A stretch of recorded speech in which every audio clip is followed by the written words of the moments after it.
Ay ano pala, naka-GAP certified na po si The Planners. Naka-Good Agricultural Practices. Certified na po. Sabihin, Saan? Particular sa? particular po dito sa farm, sa palay. Sa palay. Yes, sa palay. Ba't doon sa ibang crop katulad ng ganito? Magpapa-add crops po kami, additional application na naman. It's a different application, Yes. sir. For 2 years naman si palay. Kaso ang problema lang nung nagpa-certify kami dito, Tubig? wala kaming standing crops na kamatis tsaka sibuyas. Okay. Kaya hindi siya Isama. na-recognize din. Oo. Pero yon malaking bagay. Oo. Meron ka pa bang sabihin, sir? Sige, si ma'am lahat. Take it away. Take it away. Take it away. Okay. Welcome to my YouTube channel, Gaylord, your garden buddy.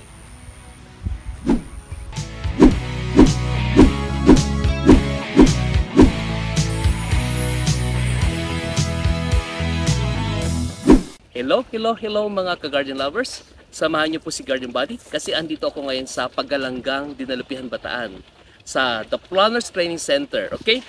Tignan niyo ha. Ayun yung yung Mount Malasimbo na kilalang kilala dito sa Dinalupihan. Pasyalan lang po natin, i-flex ko lang po sa inyo itong taniman nila Ma'am Chambe, no? At saka ni Sir Pat, no? Mga kamatis po ito na kung saan pag i-present ko po sa inyo, yung pong ginawa nila dito parang reservoir, no? Tapos ito, yung pinaka drip line, parang kapag yung automatic na ang tawag dito, yung pag pinagana kaagad yon, kusa ng yung tubig mag-flow para supplyan po ng tubig itong mga tanim nila dito. Okay, shout out sa aking misis, no? Kasama ko po ngayon. Lance, halika dito. Gusto mong sumama na ako? Dito ka. Samahan niyo po ako, ha? Kalbo ko ngayon, ay. Yan po si Lance, nagpakalbo po ngayon. Ayan. Parang Koreano po yun, no? Koreano. Kausapin po natin tong dito, yung mga nag-aayos po dito. Taba ng puno yun. Taba.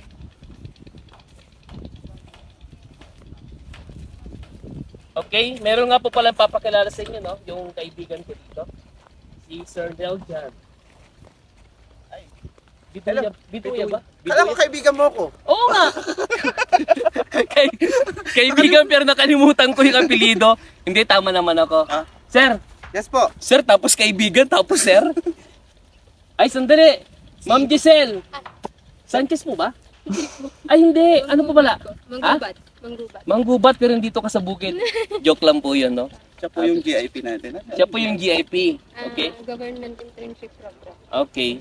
Mga newly graduate na mga agriculture. Sa agriculture. So, kayo naka-assign dito. Okay, meantime sir, baka meron kang gustong sabihin dito sa taniman dito. Ako, pagdating dito technicality, si Ma'am Giselle yung may alam dito eh. Okay. Pero si Ma'am Chambe is part siya ng rollout ng project ni Kong Gila na sa drip irrigation system. Ito nga yung ginamit nyo dito. One Bataan.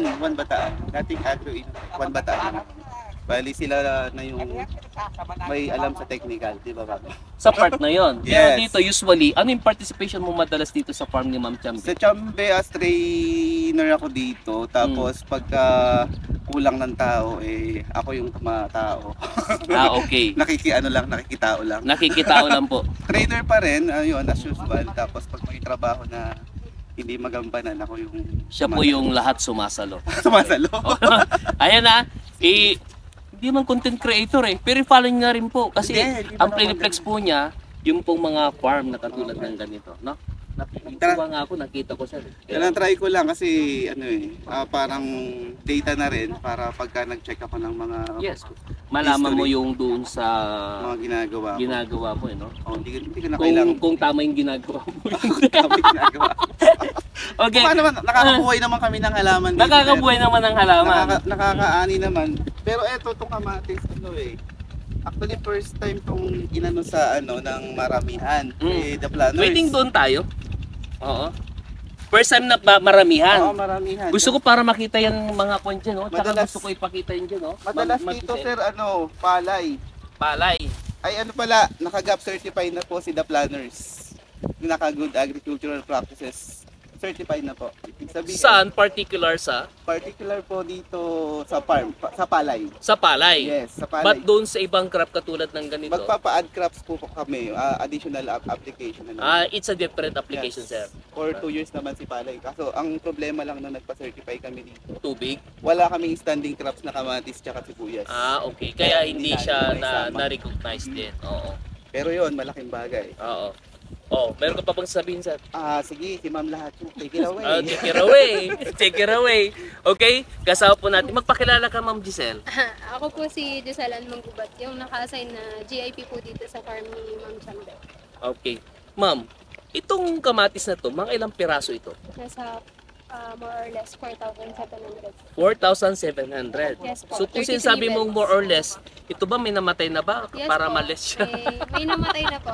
Kung nadagdag siya for 7, Estimated. estimated. Okay. Pero mga ilang percent, kunti lang naman. Mga 5% po yung natanggal. 5%. Okay. So marami rin pa rin, no? Marami. Ang spacing talaga to naka-design, siguro to nasa 50 ang- cm. Apo. Pero ang ano po talaga niya is 40 lang. 40 lang dapat Opo. ang design. Apo. Ang 40 cm, that is 16 inches, no? Okay, ma'am, if this is more or less 4,700, gaano katagal na mula sa pagkakatanim yung kamatis na ito hanggang sa bago ito mamunga? Nasa 60 to 70 na mumunga na po siya. 70 days. Yes. May ripe. So, Meron po. may hinog na yon. Yes. Now, next question. Doon, gaano pa katagal na yung patuloy siyang mamumunga, yung buhay niya? Hindi mo maano? Hindi ko po alam kasi ngayon ko lang naka-encounter. Nang first time mo na-encounter ng kamatis. Oo. Variety, ganun. So, ibig sabihin, nagkaroon ka ng assignment kay Guardian Body. Ganun lang po yung mga tanong ni Guardian Body. Kasi, kung nagtatanim kayo ng mga gulay, at least alam ninyo, at saka yung panahon, di ba? Importante yan. Kasi, may panahon naman kasi pag panahon ng bagyo, sir, kapag ang sinasabi nila, kapag naidaos mo yung tanim mo, which is mahal naman talaga, halimbawa, dahil panahon ng bagyo, kung hindi naapektuhan yung mga halaman, mas mahal yung presyo. Panalo ka, parang Mga gano'n. kaibigan natin yung farmer ng kamatis, nakaka-20 harvest sila. Hmm. Tapos yung nasa... Anong 20 na harvest? What do you mean 20 na harvest? Ano yan? Every... Sa isang buwan? Twice a week silang nag-harvest. Twice a week sila nag-harvest. So, Oo. sabihin nun, sa isang buwan, nasa 8. Patuman siyang baan. Oo. Malaki na yung ano nun, halos kumaganda yung ani. Nakabawi na si farmer. Okay. Tapos, at the same time, basta hindi mo mababa ng 20 pesos si kamatis. Okay na siya, may sigurado na 20 yan. pesos.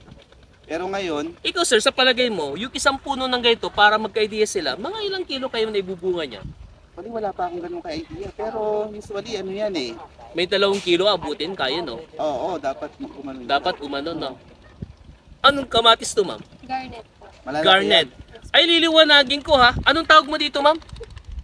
Anong tawag mo dito? Kamatis po. Hindi. Mali po yan. Kasi hindi po yung kamatis. Kamati lang. Kamati lang. Eh, pag Kasi dinalawa mo na. isa lang. Pag dalawa, kamatis. Joke lang. Ang corny ni Garden Body. Okay. Yung maraming na to. Pag maraming na, Kamatises. maraming kamatis. Kamatises. Kamatises pala. Ayun pala, yung kamatises. Ayan. Okay. So, yun lang naman po no. Sana'y patuloy niyo pa rin akong antabayan sa aking mga vlogs. Sige No? sir, since ang ano neto nasa reproductive stage na siya, no? Oh. Yes. Pagka nag-harvest na tayo, Babalik ako dito Oo. para makita nila kung gaano karaming Oo. ano. Walang problema, tapos magdala ka na rin ng mga buyer natin. Oh, no Yung problem. mga nanonood dyan. Oo. Magandang quality po yung garnet natin. Pang ano to Oo. eh, pang biyahe, makapal yung balat. Masusi pa yan. Pero hindi magkapal ang balat, hindi naman para sa makapal ang mukha. Yung balat niya, yung laman. Laman. Yung Oo. laman doon. Pero gusto ko yung juicy. Yung juicy. Alam mo sir, yung kamatis na niluluto sa kinamatisang pork at saka chicken nung kailan nagluto si misis ko eh. Masarap talaga, i-try nyo po yun. Basta misis mo magluto, pag ikaw kakain, Oo. hindi pwedeng hindi masarap. Kailangan Oo. masarap. Oo, kailangan talaga eh. Taekwondo brown belter po si misis eh. Ayan. Ay. Thank you po ha. Sige, sige. I-ano lang po natin to, i-flex ko lang tong itong mga kasama natin dito. Nag-ano pa sila, sir, nagte-trellis pa. Oo. Ay, ang tawag ba dyan sa ganito sir? Nagtutulos, trellising pa, sir eh. Hindi itong tinutulos nila, ang tawag dito. By 2 yan, buho. Pero nung term dyan, Tulos. Ngayon, bay 1 na lang yan, hindi na bay 2. by one na daw po yun kasi isa lang. By 2 ang pangalan. Okay. Pero yung ibang ginagawa nila, nakaganon, di ba? Oo, ibang ano no, Ay hindi, nakita ko rin sa ano sa Triangular. Nueva Ecija, nanggaling lang ako nung nakaraan. triangular yung ano nila. Ganitong approach din, tapos parang umaakit na lang yung kamatis. Naalalayan din. Pero hindi siguro ano yan. Ano itong gagawin nyo sa part na meron pang spot ng flag? Wala na yan. Basta dito, talaga na sa sunset. Pero ganyan talaga kataas to. Ganyan kataas. Inaabot yung ganda ng kataas. Alam ko, maabot ko eh. Hanggang ano yan. Pagka naalagaan ng maayos. May Okay. mga ano nga, may napapanood ako sa mga Japan farm na talagang Tumatas yung mataas pa kamatis. sa akin. Ah, Mataas okay. pa sa atin. Sige, okay. Mga pare ko, mga kaway-kaway naman dyan, no? Meron ko pa kayo gustong i-shoutout? Ha? Si ano daw, si Cesar Montano. Okay lang, okay lang. Ayan, wala? Ayan, okay. Mga mahihayin po sila, ano? Ayan po, again, Gaylord, your guardian body. Kaway-kaway po. Bye-bye. Thank you.